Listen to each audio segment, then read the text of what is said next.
Hi, I'm Daniel Lucas, and welcome to Abstract Essay, where ideas take shape, thoughts find depth, and every conversation explores the art of thinking beyond the obvious. And today I have my special guest. He is the CEO of Next Level University, top 100 podcaster, no other than Mr. Alan Lazaros.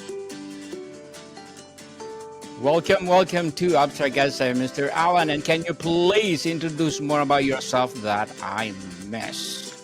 Yes, Daniel, first of all, thank you for having me.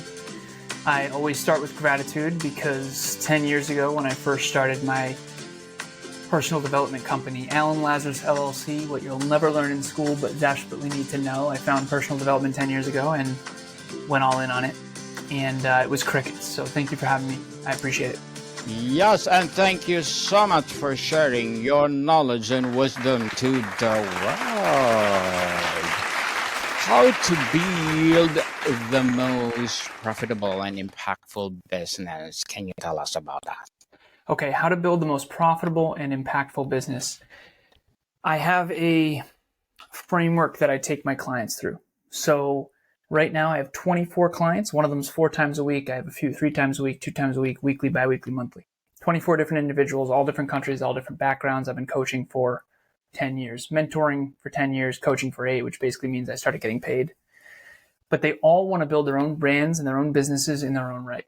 Anywhere from a 16-year-old who wants to start a YouTube channel and is rocking and rolling all the way to someone who's in her 60s, who is in New Zealand and is already a multimillionaire. So that said, working with all these different walks of life, what you find to build a profitable and impactful business, the first thing is clarity. Most people do not have clarity on who they are, what they want to achieve, how to achieve it. And so I have this little framework that I take people through. I actually did this earlier today. Okay. So the first part of the framework is a triangle. And in the center of that triangle is your one word. Mine is potential. I'm going to use me as an example, but I want anyone out there watching or listening to think about themselves. So potential is my one word in the center, my number one core value. So I help people reach their own unique potential. That's my main word, potential. Then the triangle is your 3 obsessions or your 3 passions. I think a lot of people like passion better than obsession. So I help people reach their potential through these 3 passions: fitness, personal development, and business. Right now I'm talking about business. Then there's another, so picture that triangle, then draw an upside down triangle over it. These are the 3 vehicles in which you deploy these subjects. Okay, so you have your one word, which is potential, 3 subjects: fitness, personal development, and business. And then you have your 3 vehicles. The 3 vehicles for me are coaching, training, and podcasting. Coaching is 1-to-1. Training is 1-to-several. Podcasting is 1-to-scale. So I can give you, and then you draw a circle around this whole thing, and everything within that circle is an absolute hell yes. Everything outside that circle is a hell no. And that's a lot of clarity. So if you do this little exercise, you'll have more clarity on who you are and what you're here for than 99.9% of people.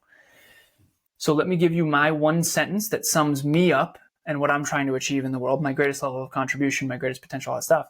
And then I want you thinking about yours. Okay, so picture the first triangle with potential in the middle. Boom, boom, boom. Here we go. So I, Alan Lazaros, am here to reach my own unique potential and help others do the same in fitness, personal development, and business through the vehicles of coaching, training, and podcast. That's my entire company. So how do you build a brand and a business? What you do is you get absolute clarity on who you are and what you help people with and who you help and how you help them. And then you basically start saying no, eliminating, automating, delegating, and procrastinating everything outside of that lane. So there's something called a meaningful specific and a wandering generality. There's a speaker called Zig Ziglar back in the probably mid 1900s. And he said you can be a wandering generality or a meaningful specific. A meaningful specific is what I just described. Someone who knows exactly who they are, exactly who they help, and exactly how they do it, and what makes them unique and what they're suited for in the world. Someone who's a wandering generality is like me in the past when I didn't know. I had high school friends and I had college friends and I had corporate friends, and I was wandering around, stumbling upon. I wasn't living to my true self, to my true potential. And I think a lot of people, unfortunately, are doing that. So the first step to building a successful business is getting absolutely clear. And I often say this: Tesla should not sell energy drinks and Red Bull should not sell cars. Apple should not sell energy drinks. Apple sells phones, AirPods, iPod, iPhone. There's a synchronicity to it. There's an alignment to it. And I think a lot of us are trying to be successful by chasing shiny objects, and we don't really stay true to our core. And I hold up this to represent your core essence. And my job with my clients is to help them find their core essence and then build a business around that rather than trying to go out and chase shiny objects. Beautifully articulated, Mr. Alan. Very well said and empowering too. What's the biggest misconception about creating a business that makes money while making a difference? The biggest misconception is time perspective. Most people think that you can build a business that's very successful in a very short amount of time. Usually, if you are able to do that, it's usually not aligned with your essence. So if you picture a Venn diagram, 3 circles. One of the circles is what you are uniquely suited for, what you are uniquely gifted at, your strengths. One of them is what you're passionate about, what you love, even when it's hard, what's meaningful work for you. And then the other circle, the most important circle, is what the economy actually pays for. It's very difficult to integrate those 3. Most of the time, the work that the economy pays the most for is usually the work that is not meaningful. Not always. Some people really do like accounting. Accounting pays very well. Accountants do very well, statistically speaking. CPAs do very well. Certified financial planners, CFPs do very well. But a lot of times it's very boring work. So a lot of times the least meaningful work is oftentimes what the economy pays most for, because most people are paying to eliminate, automate, or delegate that. So for example, I have housekeepers that get paid very, very well. They do awesome. They do a very great job. They get paid a lot. Okay. Now, and again, compared to other housekeepers. But my point is that some people like cleaning house. They like housekeeping. Some people really don't. Okay. So that's not meaningful work for me. So what I do is I delegate that to our housekeepers. They get paid. That feeds their families. And then I'm doing my meaningful work of coaching, training, and podcasting. So what you want to do is you want to find out what's the meaningful work that you do that the economy actually pays for. And that's the biggest misconception, to go back to your original question, is people think they're going to start a business based on their passion and they don't connect it to anything anyone's actually willing to pay for. Or they chase money at the expense of fulfillment and meaning, which means they are doing something that pays very well, but is not aligned with their true essence, like I mentioned in the beginning. Mr. Allen, let's talk about the strategy and differentiation. What is your framework for identifying profitable business opportunities that also create real impact? Well, again, it all comes down to the person. It's the entrepreneur. It's the individual. So your individual strengths. A lot of people right now talking about AI. There's a lot of big industries. So I'll give you an example. So I have a client, her name's Christina, and she has a young son named Jojo. And I'm helping her with her career. We do career dev together. And I said, I'll get you a job within 12 weeks. And she's applied to 130 jobs. She's gotten responses from probably like 30 of them. She's done probably 10 interviews. She's probably going to get 3 job offers, and she's going to choose 1 job. That's kind of 100, 30, 10, 3, 1 is very statistically sound in most industries. But she was saying, I've been working with my son lately, and he's very into video games. He wants to do game design. Back when I was in college, there was something called IMGD. It's one of the first. So WPI, Worcester Polytechnic Institute in Massachusetts. It's kind of like a mini MIT. They had a IMGD department, and this was back in 2007, 2008, 2009. And that's when most universities, most schools didn't have game designing departments back then. So this was fairly new. And she said, Alan, do you think that I should encourage this? He loves video games. He loves the idea of going into being a game creator. He wants to create his own video games. And I had her research on ChatGPT. I said, yeah, go to ChatGPT or AI, whatever, Grok, Google, say, can you please give me a graph of the growth of the video game industry since 1990? And the graph is up and to the right. It's wild. It's a lot of growth, okay? So when I was a kid, we had GoldenEye on N64, and internet gaming was not even really a thing outside the computer. Then Halo 1, Halo 2, all kinds of stuff. Xbox, Microsoft, Dreamcast, boom, boom, boom. The point is it's a big industry. It's a growing industry. There's a lot of opportunity. So I said, okay, well, what are the sub skills that he needs to start learning now? The sub skills would be storytelling, character development, the art side, the computer programming side, game design. So you have to merge what you know is growing with what you are strong at. Now, I don't know JoJo enough to know whether or not he's really better at the art side or the science side. What I will say is there's an art side and a science side to every industry. So Lady Gaga is an artist, but she has a business development manager. She has people who are better on the business side, the science side. I always say you need an engineer in your corner. So if you can be an artist and a scientist simultaneously, that's very, very unique. Usually there's a creative who's more artsy, and usually there's an engineer who's more numbers and metrics and mathematical thinking. And if you can merge those two, Steve Jobs would be a good example of that.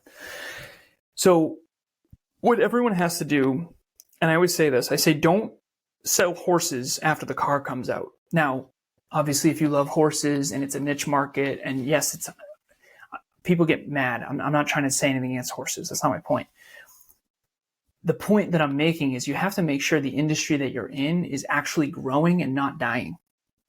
At all industries, all people, all things are either growing or dying. It's the law of entropy. When energy is not injected in, it dies. All things will fall into chaos. Imagine a house that no one takes care of. It's going to eventually rot. Jumanji, the movie, has a house that was not taken care of for a long time, and it was rotting out. And so you have to make sure the industry you choose and the business opportunity you choose is aligned with your strengths. And not only are your strengths being developed, but the industry is growing as well. Because if you're in a dying industry, I always joke, I say, how much would Michael Jordan get paid to play basketball 200 years ago? And the answer is $0. There was no NBA. No one cared about basketball. And so it really depends on the times you're born into. It depends what the economy pays for. And most importantly, it depends what you're passionate about, what's meaningful work for you, and what you're actually good at. And so for me, I'm not naturally strong in the gym, so I should not try to be a strong man. But yet I was naturally gifted in mathematics and engineering, so I went into that. And I think that you have to understand yourself, and that's where self-awareness plays a big piece. So, Mr. Allen, how do you build systems that maintain your mission as the business scales? Systems thinking is this idea that you can design a process in advance that creates sustainable, consistent outcomes. So a recipe is a good example of this. So if you want to make chocolate cake, you get a recipe, aka a system. You have certain ingredients, certain amount of time, boom, boom, boom, and then you iterate upon that. So when you first start, you're just going to have to follow the recipe and hope it comes out okay, and it's probably going to come out like crap. And then eventually you run the same recipe for so many years that you innovate it. Okay, instead of 3 eggs, I'm going to do 4. Okay, did that get better or worse? So there's systems thinking. I have a digital asset that I send to people. It's essentially a rectangle.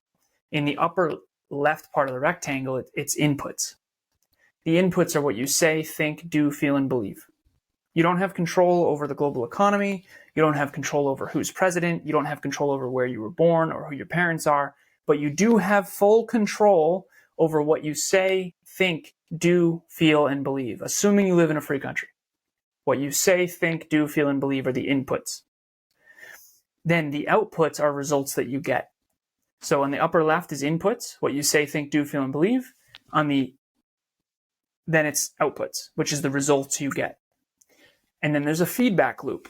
You measure. So the bottom right of the rectangle is measure, and then you adjust. So input, output, measure, adjust. Input, output, measure, adjust. Input, output, measure, adjust. That is what I'm doing 24/7, 365 in every craft. Even explaining this, I'm trying to figure out what I say. Is it effective for the audience? And then I'm going to measure that, get feedback, and see if it works. Now, I've done this enough times to where I know that this will land. but it's not going to land perfectly. All I know is I'm going to keep iterating and keep iterating and keep iterating and keep improving. And that's what's called an optimal stopping problem, where are you speaking too much or too little? Are you working too hard or not enough? Are you working harder or smarter? This is where everything is Goldilocks. Do the right thing at the right time, in the right way, for the right reasons, with the right people, in the right amount. And people say, well, do the right thing. Well, that's a math equation. The right thing is actually the optimal thing based on a goal, based on context, based on circumstances. So if you want chocolate cake, there's a certain recipe. If you want, bun cake, that's a different recipe. If you want strawberry cake, that's a different recipe. And the same is true for building a business. It's a certain series of recipes. And if you don't think in systems, habits, metrics, priorities, it's going to be very hard for you to create sustainable outcomes. Most people are wandering around, stumbling upon results, having no idea how they got them. And then it's a very scarce way to live, because if you don't know how you got to where you are, it's going to be very hard to get to where you want to go. So to me, I look at the last 36 years, I'm Alan version 3.6. And I think, okay, well, where do I want to be when I'm Alan 4.0? Where do I want to be when I'm Alan 5.0? Where do I want to be when I'm Alan 6.0? And you can reverse engineer your goals and dreams and the outcomes that you want. The problem is most things we want in life, like health, wealth, and love, are actually a byproduct of a system no one can see. So health is a byproduct of great health habits. Wealth is a byproduct of great wealth habits. Love is a byproduct of great relationship habits. And so those are the three things we're focused on at Next Level University: is health, wealth, and love. That's what I help my clients with: healthy, wealthy, and in love. If I was in front of 1,000 people, I said, who here wants to be healthier, wealthier, and more in love? Every hand would go up. But if I said, who wants to exercise every day? Who wants to invest more money and spend less? And who wants to do more date nights with their wife or husband? Not all hands would go up. And you can't have one without the other. It's an equation, and equations have both sides. Mr. Allen, as a CEO of Next Level University, as well as a 100 podcaster, what are your short-term and long-term goals? Short-term goals, so I break goals down into decade plus. And then so it's seconds, minutes, hours, days, weeks, months, quarters, years, decades. And so I reverse engineer from the decade. So everyone has a dream statement. To build the most positively impactful personal development company in history is my dream statement. It's an infinite game. You keep getting closer and closer and closer, but it's a mountain that gets higher as you climb it. And then I have quarterly goals. So my top 3 quarterly goals right now, so I calculated this. So if you grow your company by 7% per quarter every 90 days, you actually grow it more than 30% year over year. And if you grow the company 30% year over year, you double your company every 3 years. Actually, less than that. You double if you crunch the numbers on this, it'll make sense. So my main focus for this quarter, we have 44 days left, is to grow the company by 7%. And that means I have to break it down. Okay, so what are the top 3 departments? So we have 18-person team. We have 113 podcasters and business owners that we work with. We have, I think it's 18 departments now. It's plus or minus. And we have a charity. But I have to think, okay, what are the departments that produce the most revenue? Okay, it's group coaching, one-on-one business coaching, and then Next Level Podcast Solutions. We produce 64 podcasts. Okay, if I want to break those down, okay, who is growing NLPS? Kevin. Okay, who's growing business coaching? Me. Okay, who's growing group coaching? Amy. Okay, I need to coach myself, Kevin, and Amy. Okay, now what is bringing leads? So there's a sales system that I have. It's called the Next Level Sales System, and it's really simple. It's 3 steps. There's a lot of sub-steps, but I'll give you the high version. Every company has, over here, they have outbound compelling value. So this podcast episode is an example of outbound compelling value. Then you have the second part, which is generate sincere interest. So outbound compelling value, inbound warm leads. Okay, so part 1, phase 1, outbound compelling value. Put valuable content on the internet that attracts your target demographic, that helps them achieve their goals and dreams. That's outbound compelling value. Phase 2, inbound warm leads. These are people who reach out to you that want more help. They want more of what you do. They want more systems or structure or whatever it is that you do. And then after inbound warm leads, there's field and convert. So it's like being a baseball player in the outfield and there's a bunch of balls coming at you. You have to field and then throw it to home, field and then throw it to third base. It's kind of like, so I got an email yesterday about a potential website opportunity. We have something called Next Level Web Solutions, and we do websites. I had to send it to the right department. So I had to pick up the ball, email them back, and then send it to third base. Third base would be our web person. So outbound compelling value, inbound warm leads, field and convert. Outbound compelling value, inbound warm leads, field and convert. All businesses are built on systems. And once you know those systems and those frameworks, it's a matter of execution. And execution is a matter of self-discipline. And this is why it's so hard to help people grow companies, because a lot of people come to me and they want to be billionaires and they don't want to work. Yes. And they've never looked it up. There's only, 3,600 billionaires on planet Earth right now. There's 58 million millionaires. And of the 3,600 millionaires, at least 2/3 of them are trust fund and or generational wealth. And there's a book called The Self-Made Billionaire Effect of people who didn't start wealthy. They started out from the bottom and built wealth. And it's very important to understand that the science of achievement doesn't care about your feelings. The science of achievement doesn't care that you're hungry or tired or hungover. The science of achievement doesn't care. The science of achievement is a science. It doesn't care about your feelings or how you feel or your willpower or that you're drained or tired. If you want to achieve certain results, you're going to have to put in certain inputs. And I think that's probably the hardest part of my job is keeping people running the system. I can design the system for you and I can help iterate and improve it.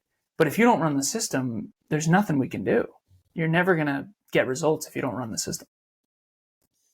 Good luck to your goals, Mr. Allen, and looking forward for more success. And what would be your piece of advice for those people out there who want to be like you? Number one is no one's coming to save you. My birth father died when I was 2, when he was 28 in a car in 1991. My stepfather left when I was 14. And we went from sort of boats and ski trips in the 90s and early 2000s to I get free lunch at school now because our income is so low. My mom trades in her BMW for a little Honda Civic. We don't have cable. We weren't going to starve, but I went from I hope I get into college to even if I do get in, I don't think I can go because the college I went to was $50,000 a year. Fortunately, I got a lot of financial aid and scholarships, and I worked my way to straight A's in high school.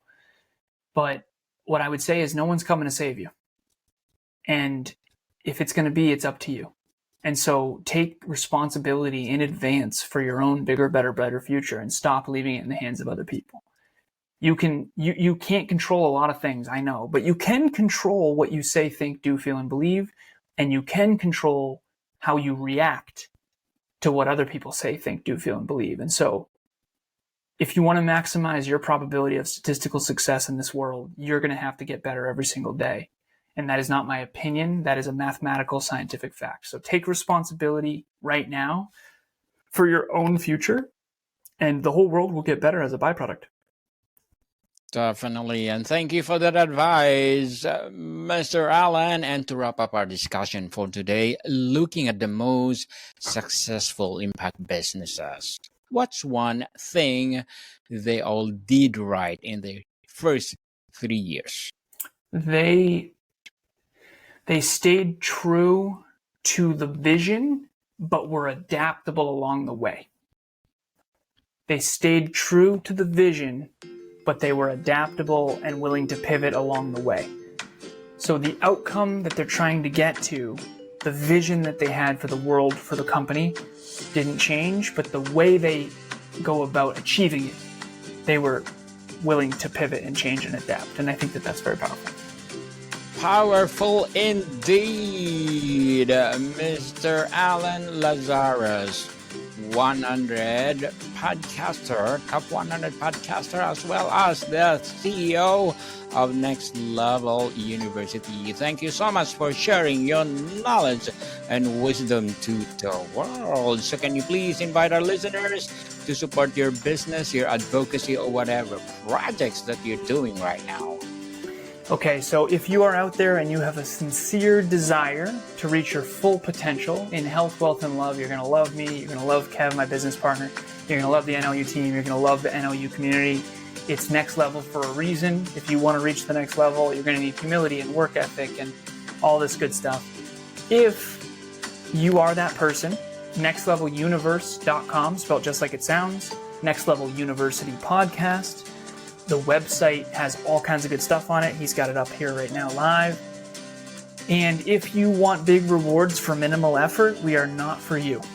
Okay, we believe in striving and not arriving.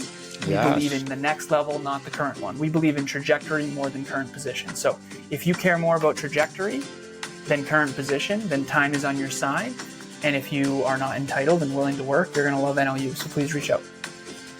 Yes, people, let's support Mr. Alan Lazaros, because if you support him, for sure, more and more and more empowering business to come, more and more empowering advocacy to come. So, Mr. Alan, thank you so much for your time. Thank you. More to come, people. See you soon.